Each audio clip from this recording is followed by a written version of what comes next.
S'il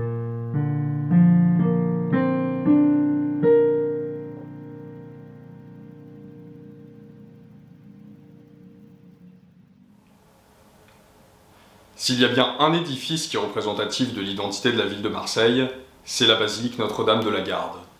Avec sa grande statue dorée de la Vierge, elle est perchée sur la colline de la Garde en plein centre-ville, ce qui la rend visible d'à peu près partout. Cet édifice, qui est un des joyaux de l'architecture du Second Empire, est l'œuvre d'un jeune homme de 23 ans. Laissez-moi vous raconter l'histoire de la bonne mère de Marseille et de son architecte, Henri Espérandieu.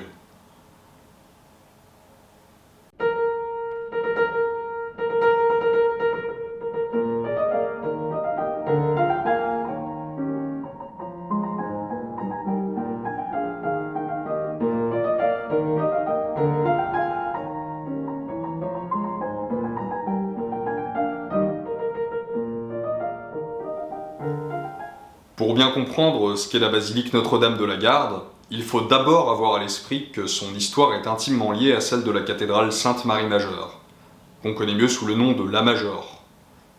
La construction de la Major commence en 1852. Elle est conçue par l'architecte Léon Vaudoyer qui vit et qui travaille à Paris. Comme il est loin de la Provence, il a besoin d'un homme de confiance pour le représenter à Marseille sur le chantier de Sainte-Marie-Majeure. C'est comme ça qu'il désigne un jeune architecte qu'il a lui-même formé dans son atelier et qui le nomme directeur des travaux de la Major. Ce jeune architecte, c'est Henri Espérandieu. Il est originaire de Nîmes, il a fait ses études à l'école des Beaux-Arts de Paris avant d'être employé dans le cabinet de Léon Vaudoyer. C'est donc comme directeur du chantier de la Major que le jeune Espérandieu arrive à Marseille en 1852. À la même époque, l'évêque de Marseille, qui s'appelle Eugène de Mazenod, veut faire agrandir la chapelle du vieux fort militaire de la Garde, qui était ouverte au public et qui était devenue trop petite pour la messe, à une époque où la population marseillaise augmentait très vite. Le projet d'agrandissement de la chapelle de la Garde est aussi proposé à Léon Vaudoyer. Or, Vaudoyer souhaite récompenser et encourager Espérandieu, son directeur de chantier. Il le laisse donc travailler sur ce projet personnel en tant qu'architecte en chef. Mais rapidement, l'évêque a des projets beaucoup plus ambitieux pour la chapelle de la Garde. Il veut maintenant faire construire rien moins qu'une grande basilique qui couvrirait toute la surface de l'ancien fort. C'est comme ça qu'à 23 ans, Henri Espérandieu se retrouve à la tête d'un projet architectural considérable. Ce qu'on peut retenir, c'est que c'est sur le chantier de la Major et sous la protection de Léon Vaudoyer qu'Henri Espérandieu réalise les plans de Notre-Dame de la Garde. La conséquence, c'est qu'il y a une grande proximité esthétique entre les deux édifices. Pour employer une image, on pourrait dire que la cathédrale et la basilique sont comme deux sœurs. Elles sont issues de la même famille d'architectes, un maître, Vaudoyer, et son élève Espérandieu, et elles sont faites avec des pierres issues des mêmes carrières. On retrouve dans les deux édifices la même polychromie en façade, qui fait alterner la pierre blanche, extraite des carrières de Calissane, qui sont tout près de Marseille, et la pierre vert foncé qui vient de Golfalina en Toscane. Et puis on retrouve dans la basilique comme dans la cathédrale le même style architectural qu'on dit romano-byzantin et qui fait usage de la coupole et de l'arc plein cintre, notamment dans les façades latérales. Mais pourquoi ce choix du style romano-byzantin ? Pour le comprendre, il faut se pencher sur le contexte politique et économique de Marseille au milieu du XIXe siècle. Comme je l'avais mis en avant dans une vidéo consacrée à Sainte-Marie-Majeure, la cité phocéenne connaît, à partir des années 1830, une période de très forte expansion sur le plan économique. Avec la révolution industrielle, et dans un contexte d'ouverture sur le commerce en Méditerranée, Marseille devient un grand port industriel et une porte de communication entre l'Orient et l'Occident. C'est cette idée qu'Henri Espérandieu va chercher à faire passer dans l'architecture de sa basilique. Pour atteindre ce but, il va majoritairement faire appel à 3 références architecturales qu'on va maintenant étudier en détail. Le style roman, le style byzantin, et enfin la Renaissance toscane. Alors commençons par parler du style roman. Espérandieu veut d'abord bien montrer que sa basilique est ancrée dans une tradition locale, que c'est un édifice français et particulièrement provençal.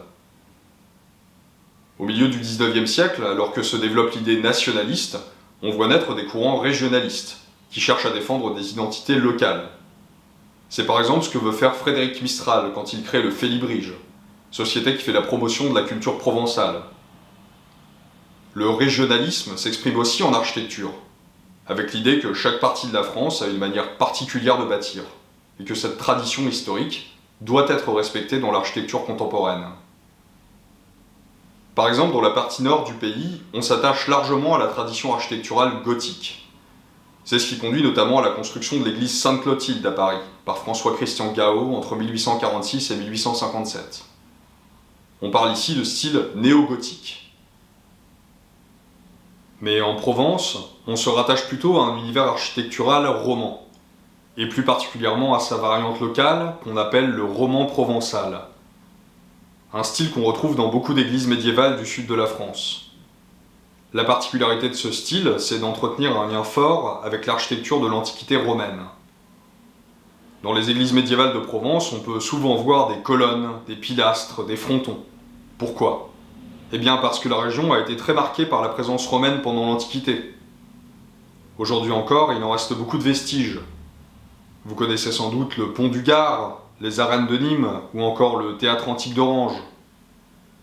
Les bâtisseurs du Moyen-Âge se sont tout simplement inspirés des vestiges romains qu'ils avaient sous les yeux, en copiant leurs motifs. Avec le régionalisme au XIXe siècle, il y a beaucoup d'architectes qui considèrent qu'il faut respecter cette tradition romane pour bâtir sous le soleil de Provence. C'est par exemple le cas de Charles Questel, qui construit le premier bâtiment de style néo-roman en France, l'église Saint-Paul à Nîmes. Pour boucler la boucle, et en revenir à Notre-Dame de la Garde, vous vous souvenez que c'est précisément de Nîmes qu'est originaire Henri Espérandieu. Eh bien, il a grandi sur la place où a été construite cette première église néo-romane de France. C'est en se promenant sur le chantier de Saint-Paul qu'il a fait la rencontre de Charles Questel, et c'est cette rencontre qui lui a donné la vocation d'architecte. Alors, où peut-on voir le style roman dans Notre-Dame de la Garde ? On le retrouve tout d'abord dans la crypte, avec ses voûtes d'arêtes, ses chapiteaux et ses frises aux motifs caractéristiques. Dans les parties supérieures, l'usage de l'arc plein cintre, dont on parlait plus tôt, est aussi une référence marquée. Sans oublier la statue de la Vierge couronnant le clocher, qui est une allusion directe à la cathédrale Notre-Dame-des-Dons à Avignon. La deuxième grande référence architecturale qui est employée par Espérandieu est le style byzantin. Il permet de montrer l'ouverture de Marseille sur le monde, d'en faire une porte sur l'Orient. Dans l'héritage du romantisme, la France a vu se développer un courant artistique orientaliste. Il témoigne de la fascination de toute une époque pour l'ailleurs au sens large.